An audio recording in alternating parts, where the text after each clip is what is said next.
اعوذ باللہ من الشیطان الرجیم بسم اللہ الرحمن الرحیم الصلاة والسلام علیک یا رسول اللہ وعلی آلک واصحابک یا حبیب اللہ صلی اللہ علیہ وسلم۔ فضائل عاشوراء۔ عاشوراء یعنی 10ویں محرم کا روزہ پچھلے ایک سال کے گناہوں کا کفارہ ہے، اور تمام انبیاء یہ روزہ رکھا کرتے تھے، بلکہ وحشی اور زہریلے جانور تک روزہ رکھا کرتے ہیں۔ بہار شریعت حصہ 5 صفحہ 136، جامع صغیر جلد نمبر 4 صفحہ 215، نزہۃ المجالس جلد نمبر 1 صفحہ 145 میں آیا ہے کہ رمضان کے بعد سب سے افضل روزہ محرم یعنی عاشوراء کا، اور فرض نمازوں کے بعد سب سے افضل نماز تہجد کی ہے۔ مسلم شریف جلد نمبر 1 صفحہ نمبر 283، سیاہ ستہ کی حدیث پاک ہے کہ جب حضور صلی اللہ تعالی علیہ وسلم مدینہ شریف تشریف لائے تو آپ نے عاشوراء کے دن یہودیوں کو روزہ رکھتے ہوئے دیکھا، تو ان سے پوچھا کہ تم لوگ یہ روزہ کیوں رکھتے ہو؟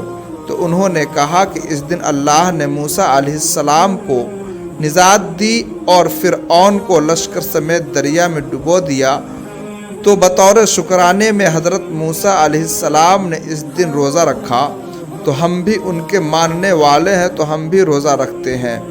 تو حضور صلی اللہ تعالی علیہ وسلم فرماتے ہیں کہ موسیٰ علیہ السلام کی موافقت کرنے میں ہم تم سے کہیں زیادہ حقدار اور ان کے زیادہ قریب ہیں۔ تو حضور صلی اللہ تعالی علیہ وسلم نے خود بھی اس دن روزہ رکھا اور صحابہ کو بھی حکم دیا۔ تب صحابہ نے عرض کی کہ یا رسول اللہ صلی اللہ تعالی علیہ وسلم، اس دن کی تعظیم میں تو یہود روزہ رکھتے ہیں، تو آپ فرماتے ہیں کہ ٹھیک ہے، اگر ہم اگلے سال رہیں تو انشاءاللہ 9ویں محرم کا بھی روزہ رکھیں گے، تاکہ ان سے مشابہت نہ ہو، مگر اسی سال آپ کا وصال ہو گیا۔ ابو داؤد شریف جلد نمبر 2 صفحہ 256، لہذا 9 اور 10 دونوں دن روزہ رکھا جائے۔ ایک اور بات، جن لوگوں کا رمضان کا کوئی بھی روزہ کبھی چھوٹا ہوا ہو تو وہ نیت رمضان کے قضا کی ہی کریں، اس طرح ان کا رمضان کا روزہ بھی ادا ہو جائے گا، اور مولا نے چاہا تو محرم کے روزے کا بھی ثواب پائیں گے۔ جو عاشوراء کے دن اپنے گھر والوں پر زیادہ خرچ کرے گا، اس کو اللہ تعالیٰ سال بھر تک کشادگی عطا کرے گا۔ مشکات شریف صفحہ 170، غنیۃ الطالبین جلد نمبر 2 صفحہ 54، فیض القدیر جلد نمبر 6 صفحہ نمبر 236۔ جو شخص عاشوراء کے دن یتیم کے سر پر ہاتھ پھیرے گا تو مولا اس کے ہر بلا کے بدلے نیکی اور جنت میں ایک درجہ بلندی عطا فرمائے گا۔ مشکات شریف صفحہ نمبر 223 پر ہے۔ غنیۃ الطالبین جلد نمبر 2 صفحہ نمبر 53 میں ہے، جو عاشوراء کے دن سرما لگائے گا تو اس کی آنکھیں نہ دکھے گی۔ 12 ماہ کے فضائل صفحہ 266 میں، جو عاشوراء کے دن غسل کرے گا تو سال بھر تک کسی مرض میں مبتلا نہ ہوگا۔ غنیۃ الطالبین جلد نمبر 2 صفحہ 53، جو عاشوراء کے دن کسی بیماری کی عیادت کرے گا تو تمام بنی آدم کی عیادت کا ثواب ملے گا۔ جس نے عاشوراء کے دن کسی کو پانی پلایا تو اس نے اتنی دیر اللہ کی نافرمانی نہیں کی۔ غنیۃ الطالبین جلد نمبر 2 صفحہ نمبر 54، جو عاشوراء کو 1 روپیہ خرچ کرے گا تو اللہ اسے 1000 روپیہ عطا کرے گا۔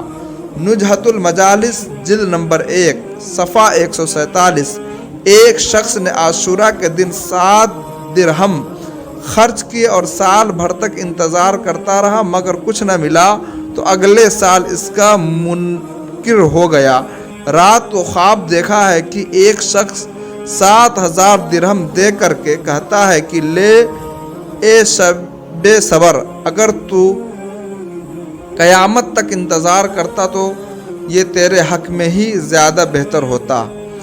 جو عاشورہ کے دن 4 رکعت نماز 2 کر کے اس طرح پڑھے کہ چاروں میں سورہ فاتحہ کے بعد سورہ اخلاص 11 بار، تو اس کے 50 سال کے گناہ اللہ معاف فرما دے گا اور اس کے لیے نور کا ممبر بچھائے گا۔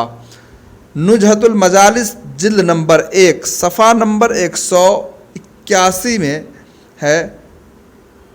مجموعہ اعمال رضا جلد نمبر 2 صفحہ 112 میں عاشورہ کے دن کالے کپڑے پہننا، ماتم کرنا، سینہ پیٹنا، گھر میں جھاڑو نہ دینا، کھانا نہ پکانا، یہ سب کام ناجائز حرام ہے۔ مشکات شریف صفحہ 150 پر ہے۔